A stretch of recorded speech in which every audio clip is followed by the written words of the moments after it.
icyubahiro uyu mwanya. Glory to God for this day. Imana yongeye kuduha umwanya wo kugira ngo tubashe kuyikorera no kuyivugira. The Lord has given us this moment so that we can serve to Him. Mbere yuko dukora ibindi byose reka tubanze dusenge. Before we do anything, let us pray first. Reka dusabe mwene data Andrew abanze adusengera Imana. And we go to ask your brother Andrew to pray first. Imana imumugisha. And God bless him. Natwe kandi dusenge. We pray to Baba yetu mtakatifu, Mungu aliye hai, Mungu naishi. Baba, tazama tunakushukuru tena, siku njema umeifanya maishani mwetu. Tunasema asante kwa sababu imekupendeza sisi kuwepo siku ya leo Bwana. Sio kwa nguvu zetu wala akili zetu. Wako waliotamani siku ya leo Bwana. Wako waliotamani tarehe hii Baba, lakini hawakuweza. Sio kwamba sisi ni wema kuliko wao. Sio kwamba sisi ni bora kuliko wao, bali ni neema yako Mungu. Tunakushukuru mfalme wa amani. Tuna kila sababu ya kusema asante. Umelinda Bwana kila mmoja aliye mahali hapa. Umelinda Baba wa ndugu na jamii zetu. Tunakushukuru mfalme wa wafalme. Katika jina la Yesu Kristo wa Nazareti aliye hai. Baba, tunakuja mbele zako muda huu na masaa haya Jehova. Baba, tunakuja tukiomba kwanza utuungame. Baba, tunaomba uturehemu mfalme wa wafalme. Popote tumeenda kinyume na mapenzi yako, achilia damu yako ya thamani ilimwagika pale Golgotha. Ituoshe Bwana. Baba, maovu yetu yote tumetenda kwa fikiria zetu, kwa nia zetu, kwa kuangalia kwetu. Baba, tunafanya dhambi pasipo kujua na kujua mfalme. Turehemu Bwana. Tusamehe mfalme wa amani. Utuoshe kwa damu yako ya thamani. Baba, takasa kila mmoja aliye mahali hapa. Mungu wetu, acha damu yako ya mwanao Yesu Kristo ituoshe. Baba, itutakase kila hatia ambayo Baba umeona ndani yetu. Bwana, iturehemu. Bwana, itusafishe katika jina la Yesu Kristo. Baba, ukishamaliza kuturehemu, tazama tunakabidhi Bwana kipindi hiki mikononi mwako.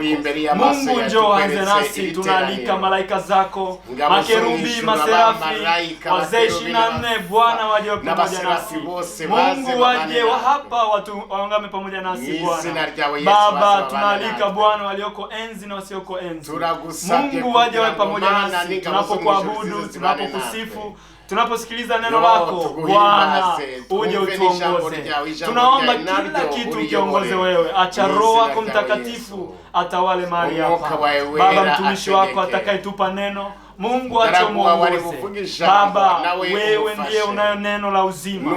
Wewe ndiye una chakula cha uzima ambalo tunahitaji mioyoni mwetu. Acha Baba uje utuhudumie sawa sana mapenzi yako. Baba, njoo sema na mioyo yetu. Sema na walioko live. Sema na kila mmoja aliye mahali hapa Bwana. Baba, sema nasi. Tunafungua mioyo yetu. Uzungumze nasi mfalme wa amani. Tunaenda kinyume na kila mipango ya yule mwovu ibilisi shetani. Katika jina la Yesu Kristo. Tunaenda kinyume na kila mipango ya giza. Kila roho chafu tunaenda kinyume nazo katika jina la Yesu Kristo wa Nazareti. Baba, tunakushukuru kwa sababu utakuwa pamoja nasi tunapoanza na tunapomaliza. Utukufu na heshima na nguvu na uweza Mungu ni katika jina lako Baba na la Mwana na la Roho Mtakatifu. Amen. Amen. Amen. Nubundi reka dukomeze no kuririmba. We're gonna go on with songs. Nkuko dusanzwe tubabwira bijya bidushimisha iyo turi kuririmbira hamwe. As the way we normally tell you that we are happy when we are singing together. Ndabizi aho uraburi nawe uze kuririmbana natwe. And I know where you are too, you can also join us and sing with us. Kandi karagufasha nawe uzakubakishe n'abandi. And the song is going to help you and you can use it to help others. Abaririmbyi nabo bitegure. The singers also are prepared. Bakoreshe ibikoresho byo bateguye. They are going to use the instruments which they have prepared. Ndetse n'amajwi yabo yumvikane. And also their voices, they are going to use them. aho muri hose namwe mukoreshe ibyo mwifuza kuko muri imbere ya data. Where you are to use whatever you feel that it passes because we are in the presence of the Lord. Yaba ari amajwi yawe, Even your voice, yaba ari amashyi, even your hands, nushaka witerere hejuru, and if you want you can jump. ibyo Uwiteka aragukoresha byose ubikore. While the Almighty Lord is going to use you, do it. Imana iguhe umugisha. And God bless you.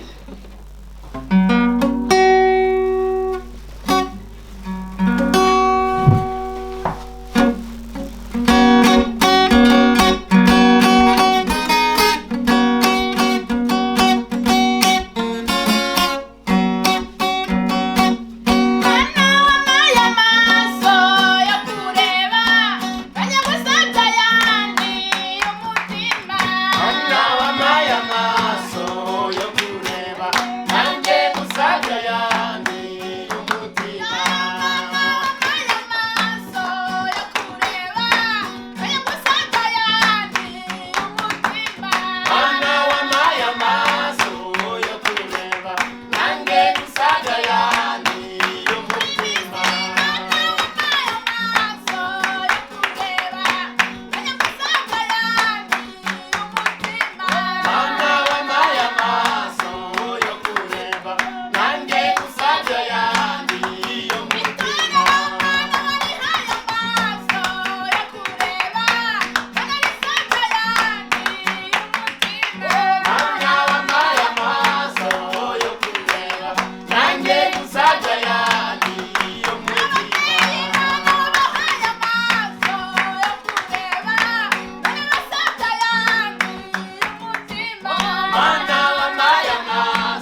Imana ibamugisha abaririmbyi. God bless the singers. Kandi Imana ikomeze bagirire neza. And let God continue doing well for you. Ibongerera amavuta rwose. Let him go on giving you iravuze ngo Mana wampaye amaso yo kureba. The song says, God, you have given me eyes to see. Ariko uyu munsi wa none ngusabye amaso y'umutima. By now today I beg you the eyes of the heart. Nubwo dufite amaso y'umubiri, even though you have eyes for the body, biradukwiriye ngo tugire n'amaso y'umutima. It is necessary for us to have the spiritual eyes or the eyes of the heart. Imana itugirire neza. Let the Lord continue blessing abari kusaba uyu munsi wa none. And you too, this is necessary for you to beg like this. Ibihe byose. And let this be on all the time. Ndakwifuriza kugira ngo ugire amaso y'umutima uko bukeye nuko bwije. I wish you to have the eyes of the heart day and night. Kuko nugira amaso y'umutima. Because when you have the eyes of the heart, Satana azabura ahitira kuko uzaburi kumureba. The devil will not have the way in you because we already see him. Abadayimoni bazabura aho bahitira kuko uzaburi kubareba. The devils, they will not have way to pass because you will always see them when they are coming. Say amen. Kuvuga ngo amen ngo niko biri.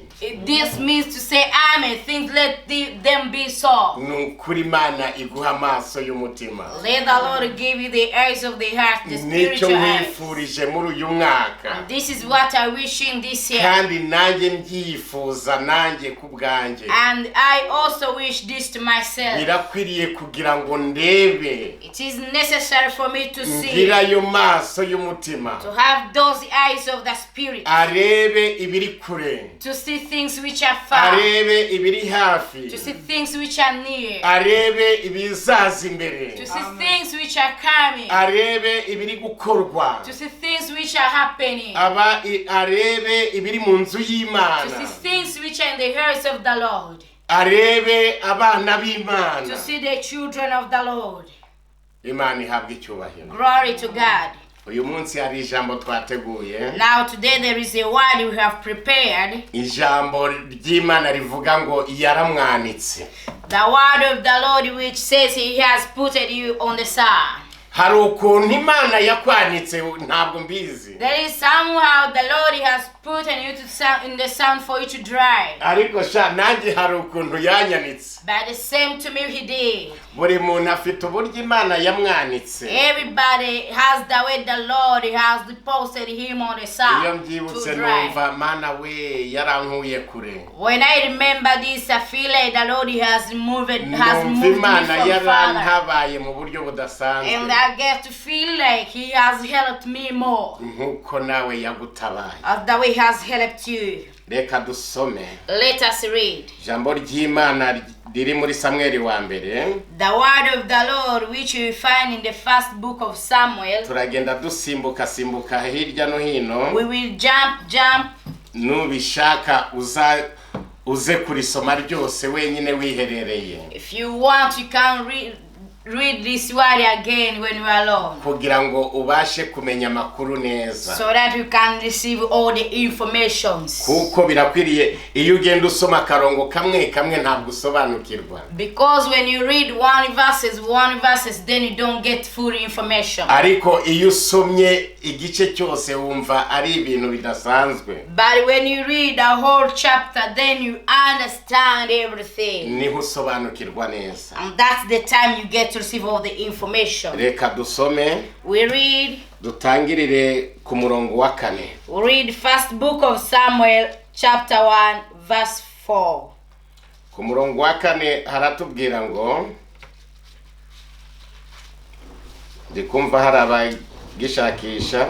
I hear some of us are still searching. Ariko twakomeza baradukurikira. But they gonna follow.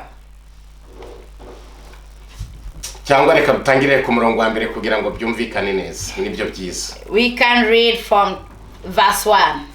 Hariho umugabo w'Iramatayimu Sofimu mu gihugu cy'imisozi ya Efraimu witwaga Elukana mwene Yerohamu mwene Elihu mwene Tohu mwene Sufi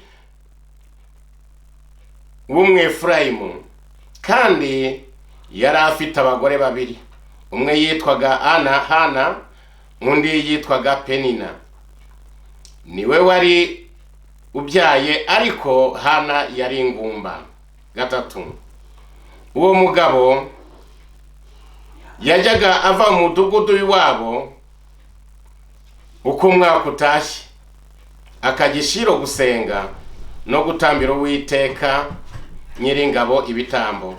Kandi bene Eli bombi, Hofuni na Finehasi, abatambyi b'Uwiteka, niho babaga.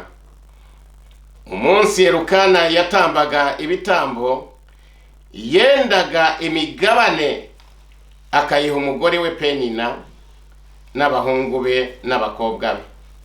Ariko Hana yamuhaga ibiri kuko yamukundaga, ariko rero Uwiteka yari yaramuzibye inda ibyara. Kandi mukeba we yajyaga amubabaza cyane, akamutera agahinda, kuko Uwiteka yari yaramuzibye inda ibyara. Uko niko umugabo we yagenzaga uko umwaka utashye, kandi iyo yajyaga mu nzu y'Uwiteka, mukeba we yamubabazaga atyo, nicyo cyamurizaga akanga kurya. Maze umugabo we Elukana aramubaza ati, urarizwa n'iki Hana? Niki kikubuza kurya? Kandi niki kiguhagarika umutima? Mbese sinkurutira abana b'abahungu 19? Nuko bamaze kurya no kunywa, Hana ahaguruka aho bari i Shilo. Kandi Eli umutambyi yari yicaye ku ntebe ye ku gikomanizo cy'umuryango w'urusengero rw'Uwiteka. Ariko Hana yasenganaga Uwiteka agahinda, arira cyane. Mwumva aho ngaho. 11, ahiga umuhigo, aravuga ati, Nyagasani Nyiringabo, nureba umubabaro w'umuja wawe ukanyibuka, ntunyibagirwe, ukampa umwana w'umuhungu, nzamutura Uwiteka abo iminsi yose yo kubaho kwe, kandi icyuma cyogoshe ntikizamugera ku mutwe. Nuko akomeza gusenga atyo imbere y'Uwiteka. Eli yitegereza umunwa we, kandi muri uwo mwanya Hana yasabiraga mu mutima we, iminwa ye ikanyeganyega, ariko ijwi rye ntirihenguke. Nicyo cyatumye Eli yibwira ko yasinze. Nuko Eli aramubaza ati, uzagezaho isindwe ryawe? Mbese waretse vino yawe? Umutambyi nawe amwereka ko ari umusiko yasinze. Hana aramusubiza ati, ashwe databuja, ndi umugore ufite umutima ubabaye. Ntabwo nanyoye vino cyangwa igisindisha cyose, ahubwo nsutse imbere y'Uwiteka amaganya yo mu mutima wanjye. Ntukeke yuko umuja wawe ari umukobwa w'ikigoryi, kuko ibyo navuze kugeza ubu nabitewe n'amaganya kandi n'agashinyaguro bikabije. Maze Eli aramusubiza ati, genda amahoro, Imana y'Isirayeli iguhe ibyo wayisabye. Hana aramusubiza ati, umuja wawe mbonera imbabazi imbere yawe. Nuko uwo mugore aragenda, arafungura, mu maso he ntihongera kugaragaza umubabaro ukundi. 19, bukeye bazinduka kare mu gitondo, bajya imbere y'Uwiteka barasenga. barangije basubira iwabo, basohora mu rugo rwabo Irama, maze Rukana ryamana n'umugore we Hana, Uwiteka aramwibuka. 20. Igihe gisohoye, Hana saminda, buke yabyara umwana w'umuhungu, amwita Samweli, ati kuko namusabye Uwiteka, Imana ihabwa icyubahiro. Dusimbutse hirya ku gice cya 2,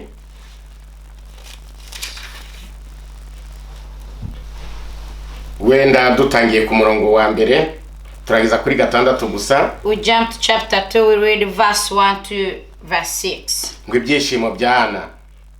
Hana arasenga, umutima wanjye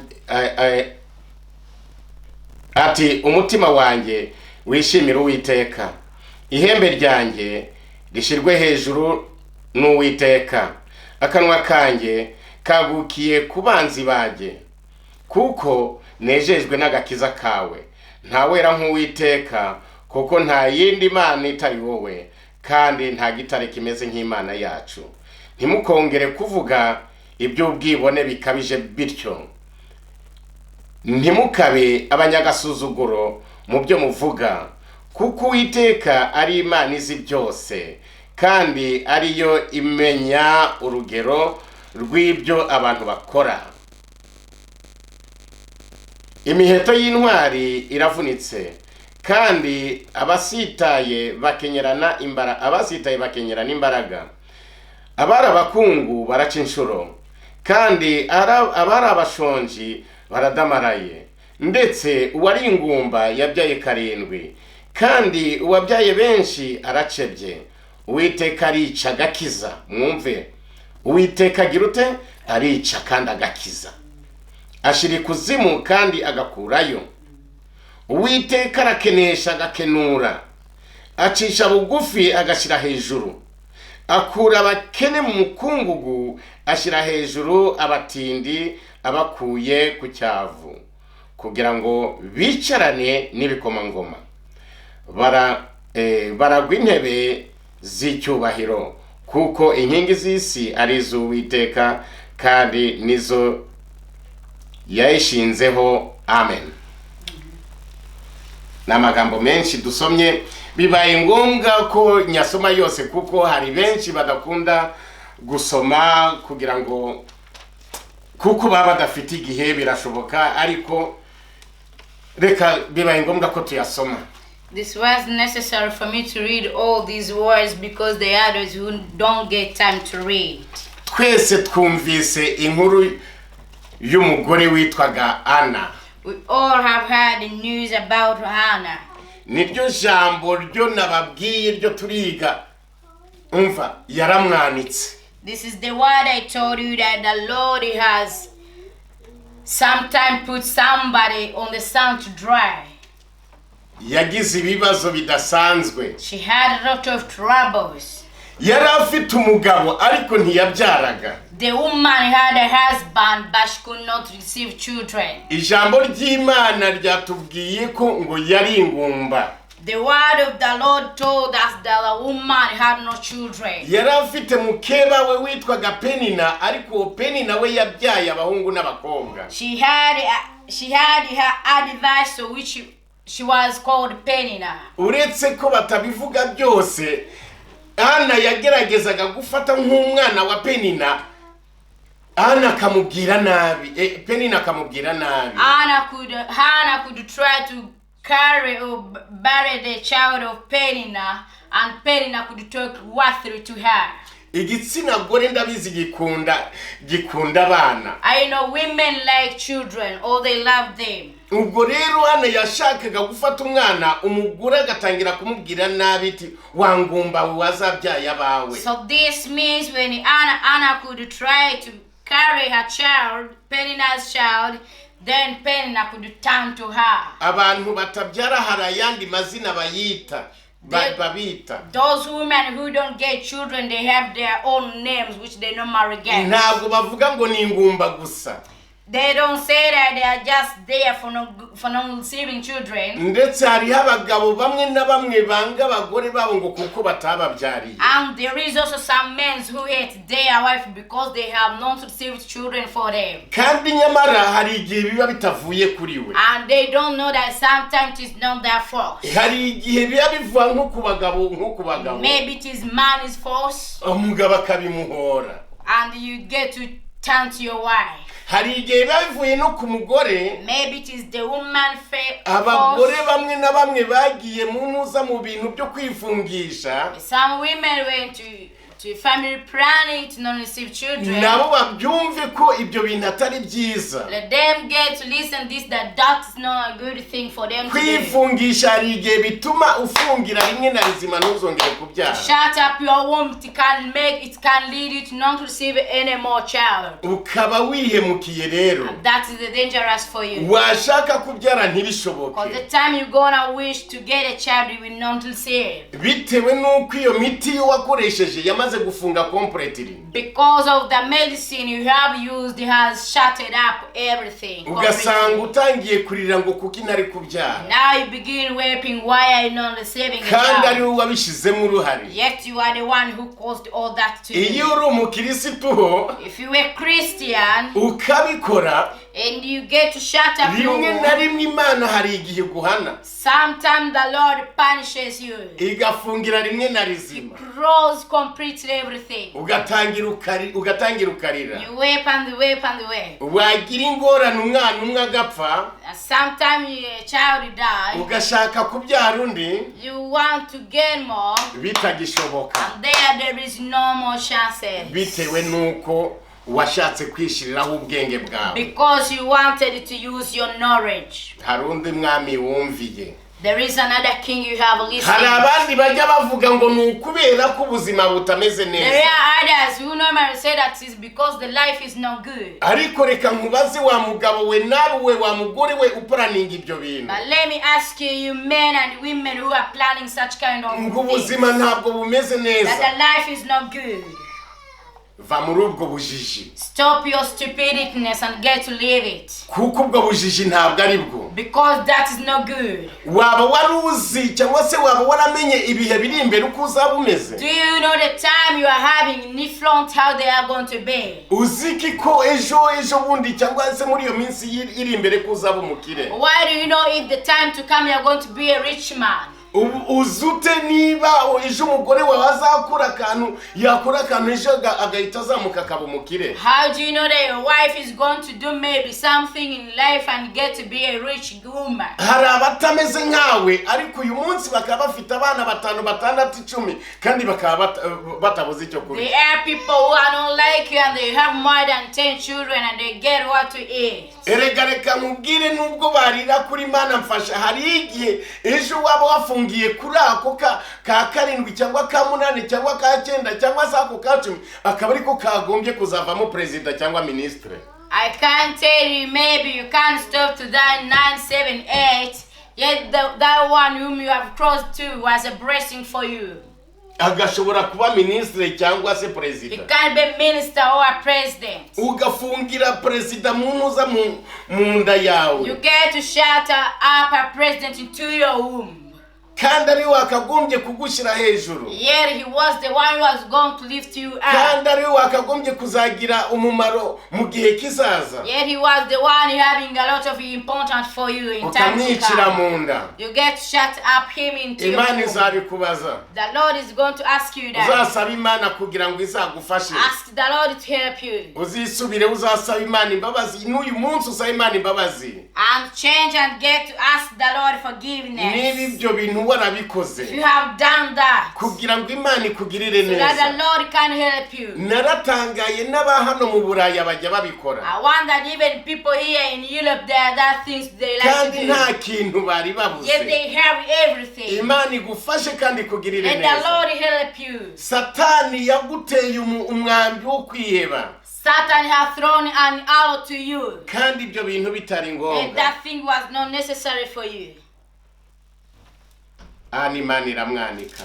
The Lord first punched Anna first. Icyamubabazaga nuko mukeba we yamutukaga igihe yabaga afashe nk'umwana we. The thing which was so sorrow to Anna is that the advisors to her was just prouding over her. Birashoboka kuba yanaratambukaga kamucira. Maybe she could pass away and Penina abused her. Ariko Anna yari umukirisitu. But Anna was a Christian. Anna akajya ababara cyane. And she was so sorrow. Anna akagira agahinda. She was so sad. Anna no kurya ntashobore kurya. Even not even to eat. Bitewe nuko Imana yari yaramuzibye ndibyara. Because of the Lord, he had shut up her womb. Ntabwo Anna yafashe family planning, ahubwo ni Imana yamukoreye family planning. Anna never used family planning, but it is the Lord who shut up her womb. Hari icyo Imana yashatse kumwigisha, hari icyo Imana yashatse kutwigisha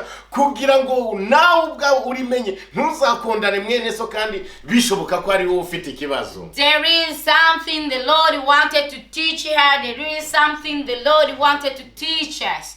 And stop judging your friend because sometimes they are not their fault. Cyangwa si ibyo byose bivuye ku Mana. Or maybe everything just comes from the Lord. Imana rero niyo yabishatse kumufunga. It's only the Lord who wanted to shut up her womb. Anna yasenze igihe kirekire. Hannah prayed a lot of time. Anna yasenze amasengesho menshi cyane atandukanye. She prayed a lot of prayers. Ndetse agasengarira. And she could weep through she's praying. Ngo hari igihe bajyaga no gutamba ibitambo. Sometimes they could go and offer the offertories. Mukeba we bagahura. And she get to meet her advisors.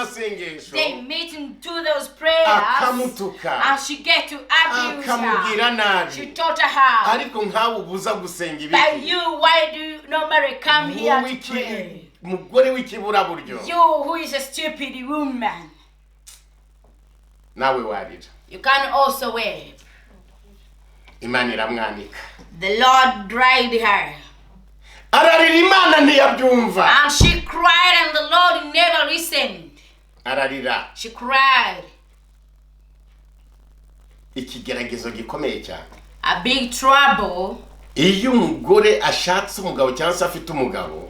If a woman is married to a man or a man is married to a woman ntabyare and they don't receive children, ukwezi kwa mbere kugahita, for 1 month pass, ukwezi kwa kabiri kugahita, 2 months pass, kwa gatatu kugahita, 3 months pass, amezi atanu agahita, 5 months gets pass, umugore atangira kugira ibibazo. Then the woman receives some problem and begin asking God. Agatangira gusenga ibyahe She n'ibyahe. begin to pray and pray. Mana se ndabigenza nte? Lord, what I'm going Mana to se do? ni ibiki byabaye? What am I going to do? Mana ko nkubaha ni ibiki? Lord, I obey you. What is the niba ari umunyamasengesho, if she's a prayer, agatangira gusengera no mu misozi no mu bibaya no mu biti byose. Mountains and everywhere. Ayiwe, ibibazo bikaza. Troubles comes. Uko asenga niko abasenga ari kurira. As the way they praise, the way they cry. Niko asenga afite agahinda. Because they are full of sorrows. Hari bamwe bahura n'ibibazo. Some of them meet troubles. Imana yabanitse. When the Lord has put them on the side, akajya mu masengesho. They go and fast. Akamara umunsi umwe. They take 1 day. Akamara iminsi ibiri. 2 days. Kavuga tuwiteka Imana ndava imbere yawe and say, Almighty Lord, I'm gonna leave your presence after you have answered me. Hakaba igihe Imana itamusubisha. And sometimes the Lord doesn't answer them. Akongera agasubira mu rugo. They go back home. Penina yamugiriye nabi cyane. Penina was a bad woman to her. Ariko umugabo we yaramubwiraga ati Penina kubera ikurira. But the husband could tell the wife, why do you normally wear? Mbese jewe ntabwo nkurutirira abana 10. And the man could tell Anna, am I not better than 10 sons? Ntuzajurira. Don't wear. Kandi ntacyo uzaba. And there is nothing bad going to happen to you. Izagufasha. The Lord is going to help you. Ntukazajurira. Don't wear. Imana izagufasha. The Lord is going to help you. Kindi gihe bajya gusenga. Another day they went to pray. Yamasengesho yasengaga. The prayer she was playing. atekereza umutima we ntabwo ngomba gusenga y'amasengesho. And Anna thought in the heart, I'm not going to pray like the way I was praying. I'm not going to pray the way I was praying. I cannot pray again when I'm with my husband and my husband. I need to go somewhere alone and talk with my God. And Anna changed their prayer. Say amen. Listen, if you too could run out change your prayer and change those old. Change new one. Jesus' name. Lord, I need to see you. Lord, I want to hear you. Go somewhere and cross and say, it's just me and you only. I want to see you, Lord. Tell me the reason why this problem is there. This is not my fault. Why can't I receive a child? Lord, I have not used any medicine. Why can't I receive a child? Anna prayed. That time she prayed. And the voice, her voice stopped. Praise Jesus. Praise Jesus. Her voice stopped. Just the way the lips which could move. Sometimes you meet a trouble. Just change your prayer. Just change the way you are praying. Anna changed her prayer.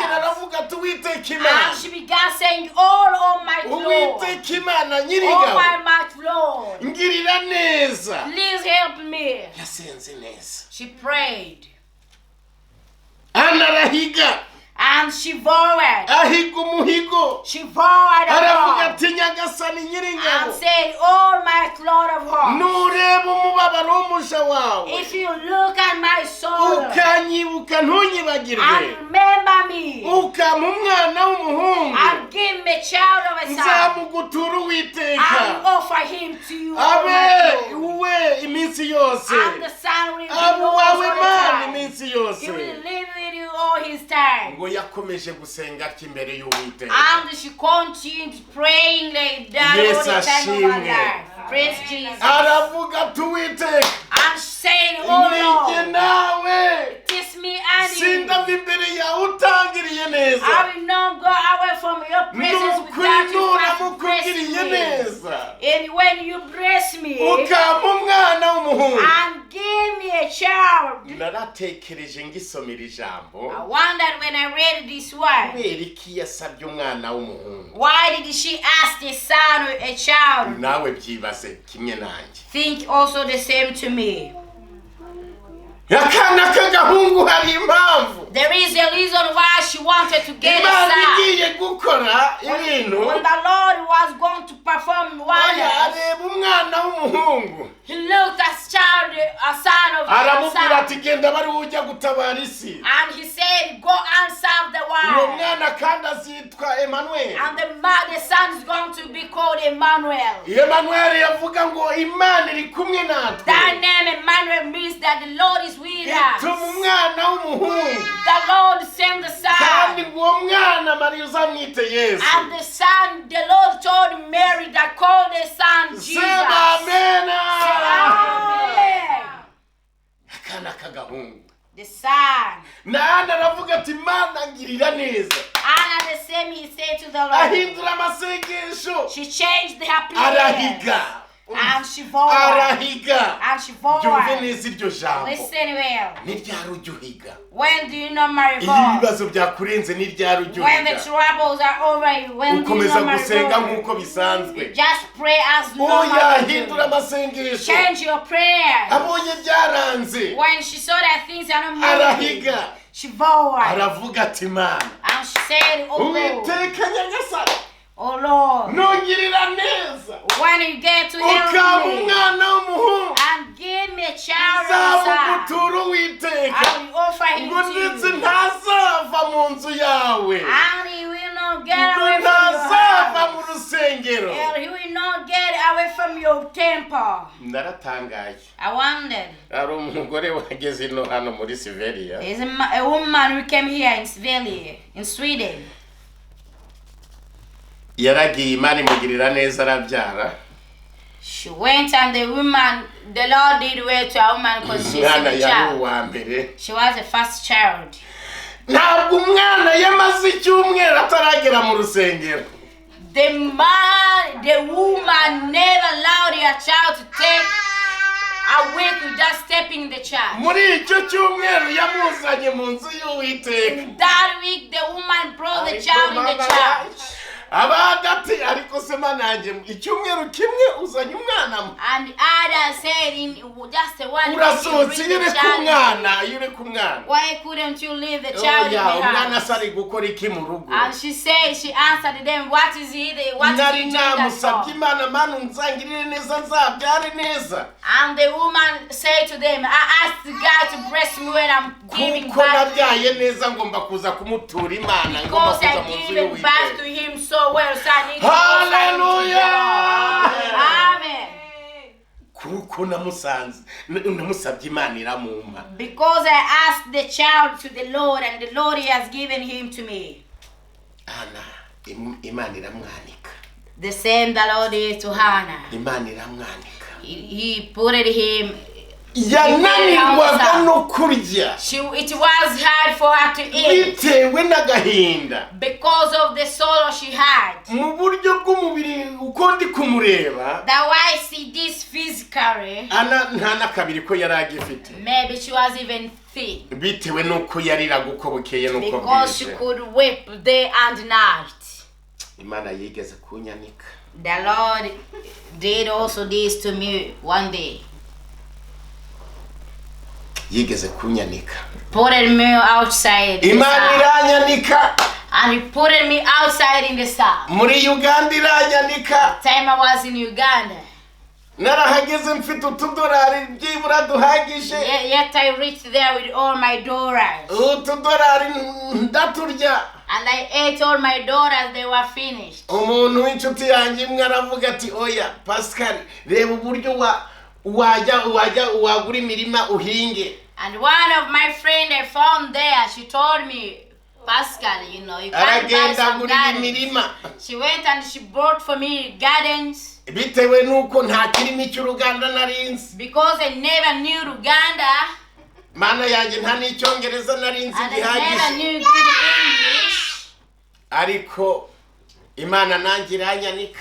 The Lord put me outside in the sun. Nari jyenyine. I was alone that time.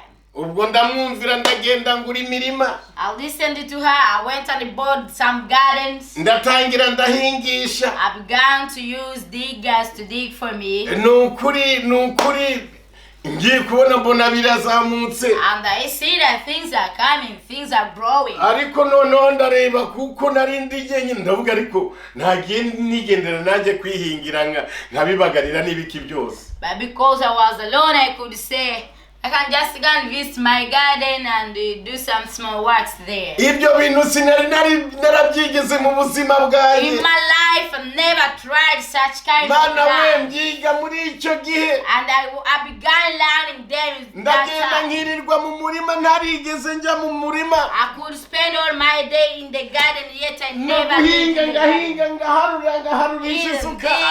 Dig yet I have never tried. Byari ibintu bikomeye cyane. It was a hard difficult things. Nari nsigaye nireba ukuboko nkabona Imana we imitsi itangiye kugaragara. I could see my body and see, oh, I'm now becoming small. Imana iranyanika. The Lord put me in the sun. Nakwireba nanjye nkabona ari ibintu bidasanzwe. And when I could look myself, I could see that this is something else. Rimwe nagiye kwipimisha nsanga mfite ibiro 55. One time I went to measure my kilo and I found that now Mana yanjye ndapfuye none mfiriye muri Uganda. And there I began saying, oh my Lord, now I'm dying in Uganda. Mana ni wowe wavuze ngo niyarure koko? Are you the one who told me to leave my land? Ijwi numvise gatatu kose. The voice I heard 3 times. Ko nari nimereye neza mu gihugu cyo ndimo kubera iki wambwiye ngo niyarure? I had good things in my country. Why did you told me to leave my land? Nanjye nkarara ndikurira ntirirwa ndikurira. Now the same thing happened to me to weep day and night. Imana iranyanika.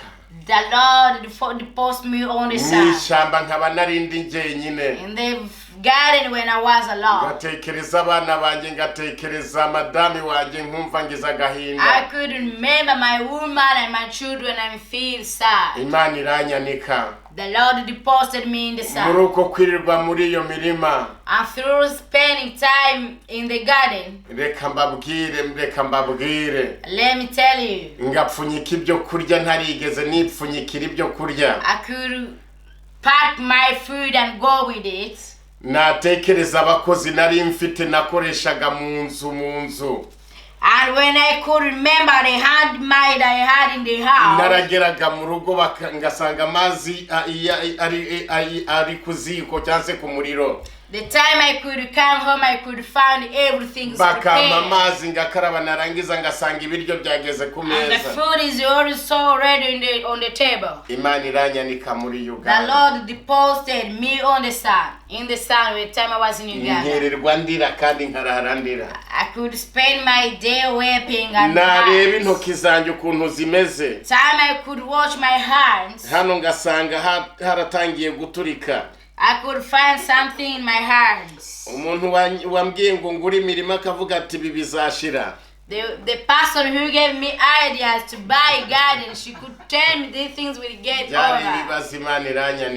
That was a trouble I had, or a danger.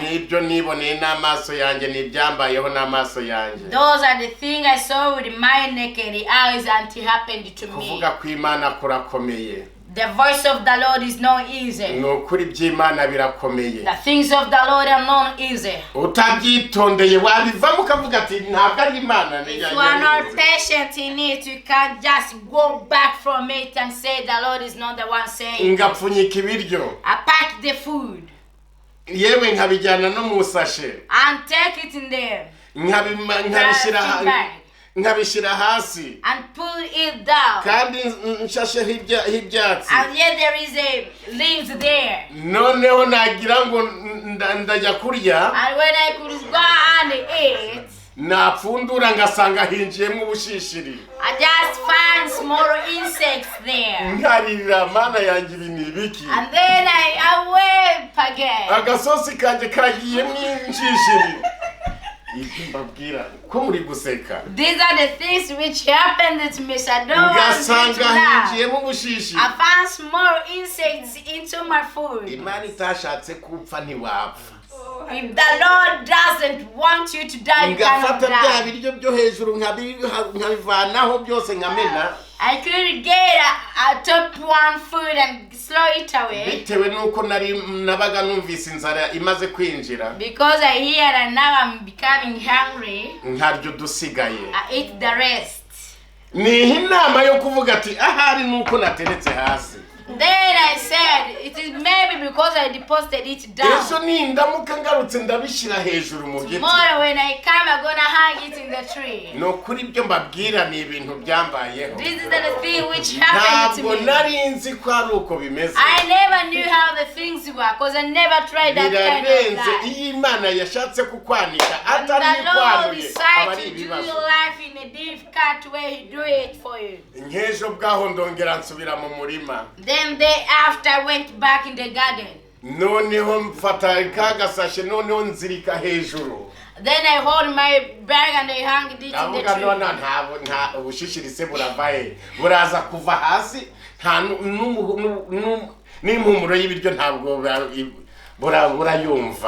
And I said with these ants come down to the tree up. When it was 12 o'clock, then I feel hungry. I went to eat. nagiye kureba mfunduye. I went to see when I opened the food. Kandi ni igisuperi gifunze neza cyane original. And it was a good a good dish which was closed so well. Don't ask me where the ants just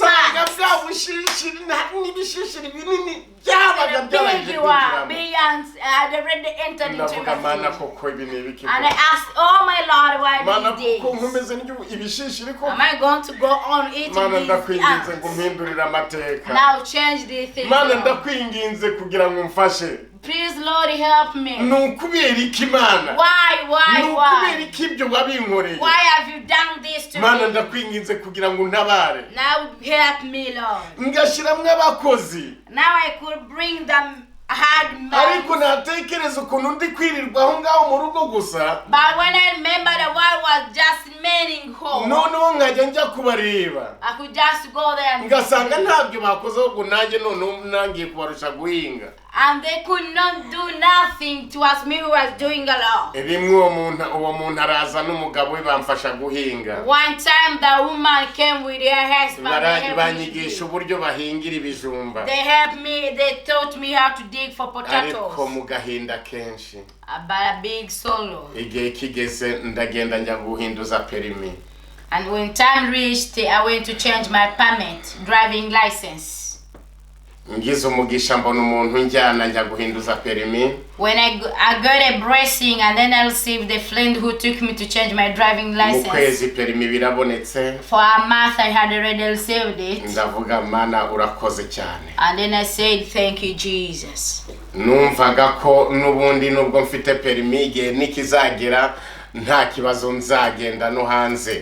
I feel even though now I'm having driving license, anytime I will go outside. And when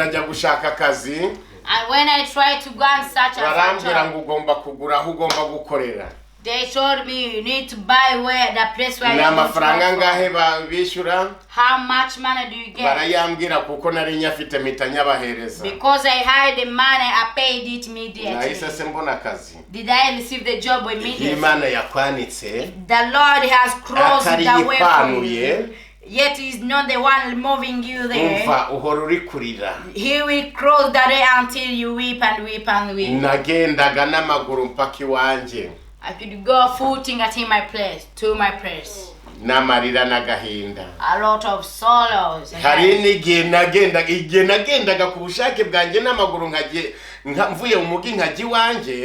The time I could move footing from the job or garden to my home.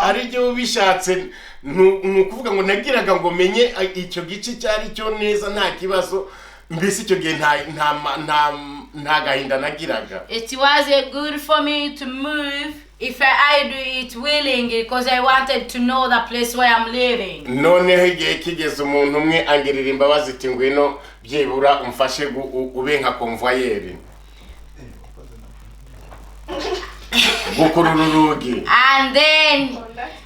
then one of the friends I found there, he called me and said, you can't be my conductor if you want. Nanjye ndavuga ati nta kibazo rwose kugira ngo byibura mbone umutwaro cyangwa imitwaro ibiri. And I said no problem because I wanted to get 20,000. Ngenda kurugi ndi nka conductor. I went to the door and I'm like a conductor. I could put it on and getting money from passengers. Sometimes they could steal money from me. And my driver could pay me and I could go home with my money. And Lord brought a problem. People who had no driving license were called. Because I had a driving license. Where is that Congolese? People were searching me like a big man. Drive to me. Then I'll be a conductor for you. Hallelujah! Amen. And then I became a driver too. kandi nta wari undusha gutwara. And no one could drive than me. Tangira gutwara. I began driving. Ndatwara. I drive. Nejo bwaho ndatwara. And day after. Nejo bundi ndatwara. Nabukiye ndatwara. Even again. Abantu baravuga ati yuhubwo ni hatari. And then people thought, oh, could you knew all za stage zose ndazimenya. I get to knew all the stages where people could stop. Ndatwara. I drive. Ndatwara. I drive. Ku munsi nkabona imitwaro 3 cyangwa 4. I could get 30,000 or 40,000 per day. Ndavuga mana komereza. And I said, oh God, go on doing Imana ishatse kukwanura. When the Lord opens the door for you, He do it. Nta wundi muntu igakora tekiniki He don't yayo. even search Imana another ifite person. tekiniki He has idasanzwe. a good technique. Ntabwo ari umwana He w'umuntu. is not a human being. Imana iratekiniki ibintu byose He has a bikagenda good neza. technique. Sema amina. The technology that the Lord is above the one we Nanjye know. ntangira kuba shoferi. And then I become a driver. Abasirikare bakomeza gufata. The police was just on the way touching people or Ubwo coaching rero people. nanjye nkaboneraho kubona akazi. And then the blessing to me could come and receive more jobs. Imana ihabwe cyubahiro. Glory to Almighty Igihe Lord. kigeze mbona umuntu anzaniye imodoka. Time came and they said somebody who gave me a car. Uzajye unkorera. And they said work for me. Amafaranga uzajye yashira kuri konte gusa. And put the money on the bank. Imodoka yari iri nk'iyanjye. Then the car became mine. Nanjye nishakira convoyer. And then I searched the conductor on my own. Imana iranyanura. The Lord opened the door and the windows for me. Imana iranyanura. The door opened the Lord opened the door and the windows for me. Isaha zirageze. Time is over. Umujakazi w'Imana. They had mind of the Lord. Ana amaze gusenga. When she had already prayed. Cyababaje. Listen the sort of amaze gusarara ndetse n'ijwi rimaze kugenda. When her voice was over. Muri uko gusenga umukozi w'Imana aramureba aravuga ati ana yabaye iki ko ameze nk'umusinzi. Through praying, the priest of the Lord looked at her lips because they were moving, and she said, what happened to you? Are you full now again? Muri uko gusenga umunwa niwe wari usigaye uri kunyeganyega gusa. Ijwi ryagiye. Only the lips which were moving because her voice was not heard. Umutangiye aravuga ati no ana kwareke yaho kuzajya unywa inzoga. And the priest said into her, how long will you be drunk? Aravuga ati oya rwose. And she said no. Umukozi w'Imana ntabwo ngewe nasinze.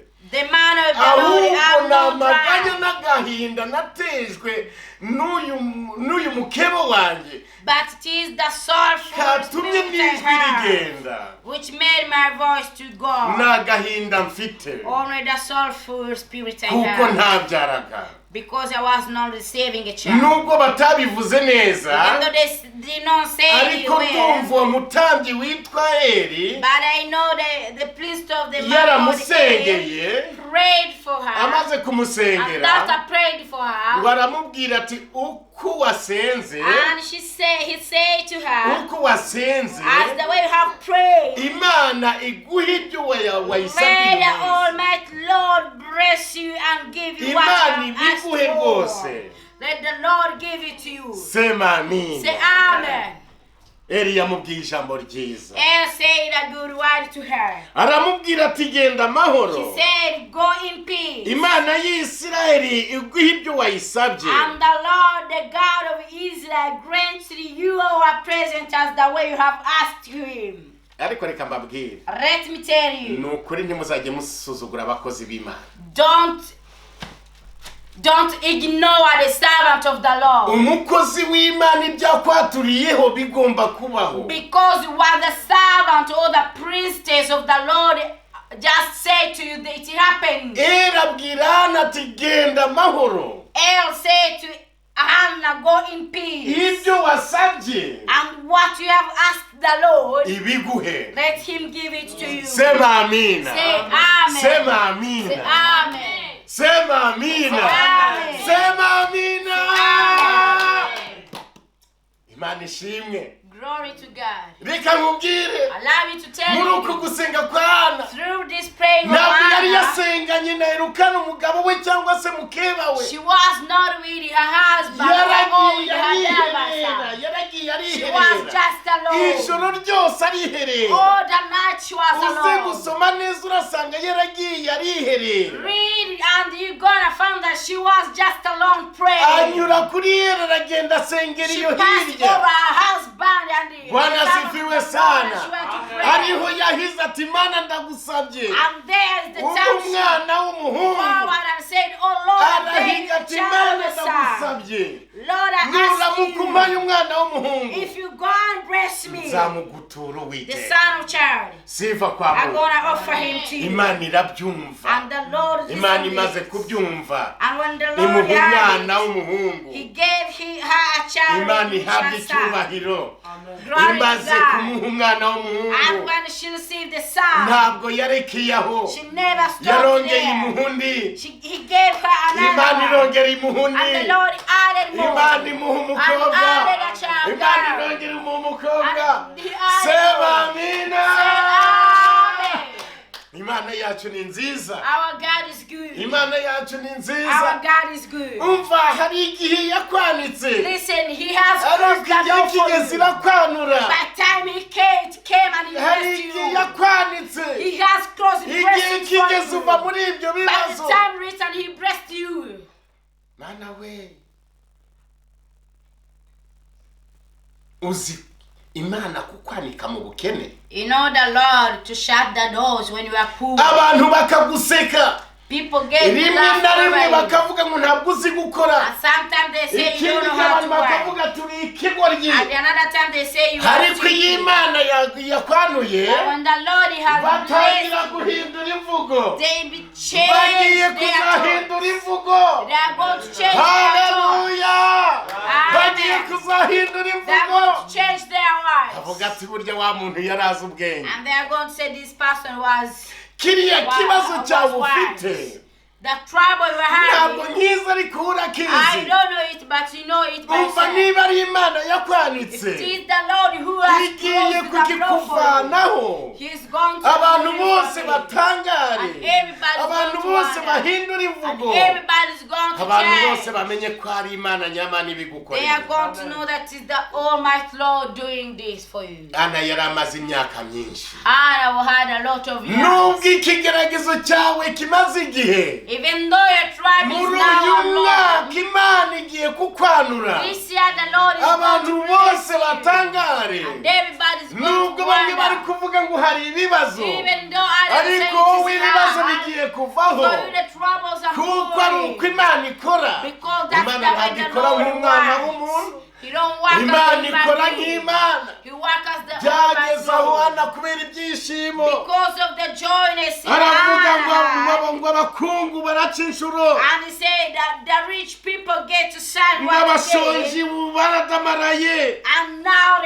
the poor one are now in free. Ngo uwari ingumba The yarabyaye. one who could not see children is now Ariko ababyaye counted. kera baracibye ntabwo And bakibyara. those who have children are stopped. Sifa kwa Mungu. Glory to God. Ngo abari abakungu babaye bakene. Those who are rich are now Abari poor. abakene bagishizwe hejuru. Those who are poor now are lifted up. Yesu ashimwe. Glory to God. Babandi bishize hejuru. Now those who are lifted Imana igiye up, kubacisha the Lord is bugufi. going to take them down. Babandi baciye bugufi. Those who humble Imana igiye themselves, kubashyira the Lord hejuru. is lifting them Kuko ari high. Imana. Because He's the Lord.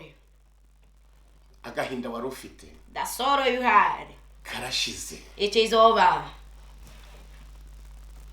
Eli aramubwira ngo genda amahoro. And El told her to go in peace. Nawe genda amahoro. Go in peace too. Nawe reka kongera kurira. Stop crying. Kuko Imana wizeye ni Imana. Because the Lord you have believed in is Nubwo the ikibazo Lord. kiriho ariko gifite iherezo. Even though there is troubles, but they Imana have igiye their own. kukwanura. Stop. The Lord is blessing you. Nanjye igihe cyarageze Imana iranyanura. Time reached and the Lord Mu answered buryo me. ntatekerezaga. The things I was not Imana understanding. yaranyanitse we.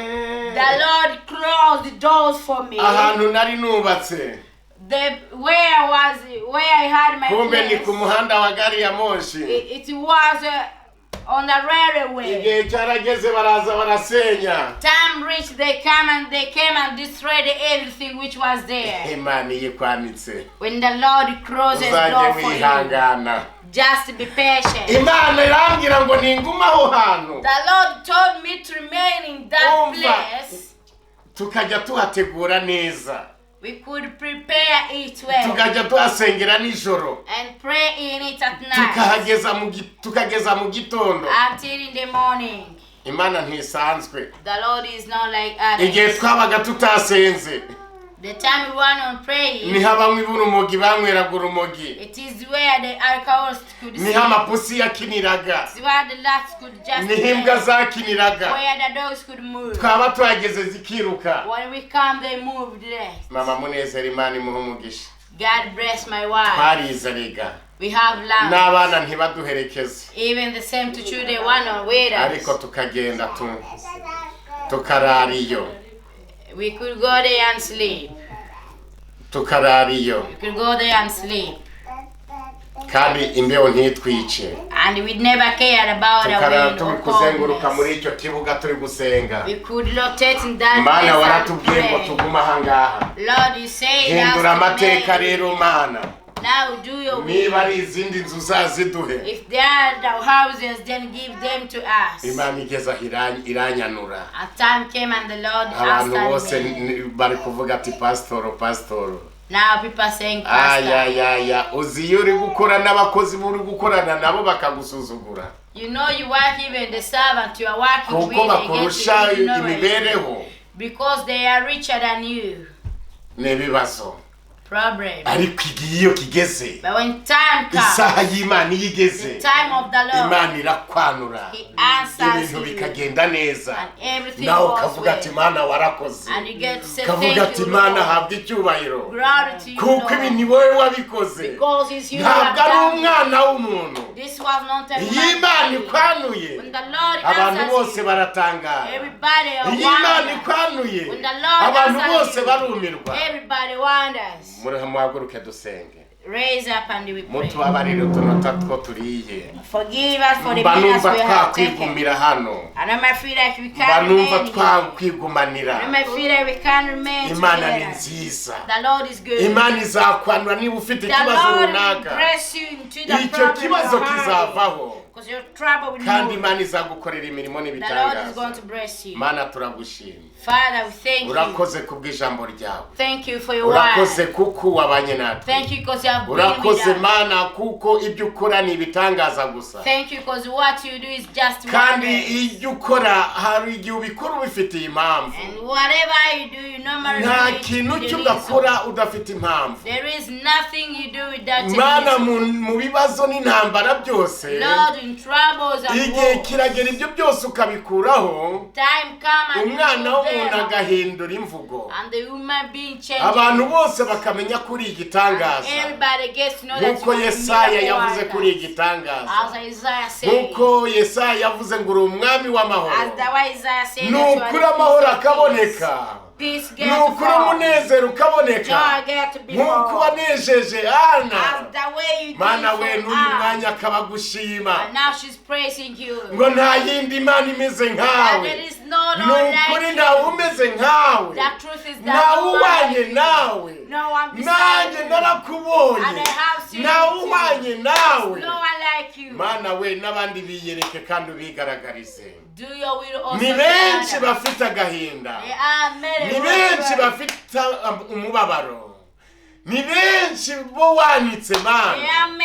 ndakwinginze kugira ngo ubanure mu izina ryawe Yesu. Jesus' name. Yo urakoze Mana. Thank you Jesus. Urakoze kuko umugira neza. Thank you God. Bane n'imitima yacu. Be with our soul. Bane n'ubugingo bwacu. Be with our soul. Bane n'ubwenge bwacu. Be with our understanding. Tugushire hejuru. We lift you high. No mu byago tugushire hejuru. Even to no mu byiza tugushire hejuru. Even good. Mu ngorane zacu tugushire hejuru. Even in our struggle. Kuko igihe kigiye kugera. Because time is coming. Mana we natwe ukatwanura. For you to bless us. Ibintu byose bikagenda neza. neza. And everything we go well. Urakoze Yesu. Thank you, Jesus. Byose ibyo kugwesha icyubahiro. Everything before mibiri yacu biyo kugwesha icyubahiro. Our body before ubugingo bwacu bwo kugwesha icyubahiro. Our soul before glorifying. Utwuzurize Mana mu bigega byacu cyangwa se mu mitima yacu. Fill our soul, Lord. Kugira ngo data haboneka amashimwe. So that we can have urakoze Yesu. Thank you, Jesus. Icyubahiro ni cyawe none n'iteka ryose. Now and forever. Twese tuvuge ngo amen. Amen.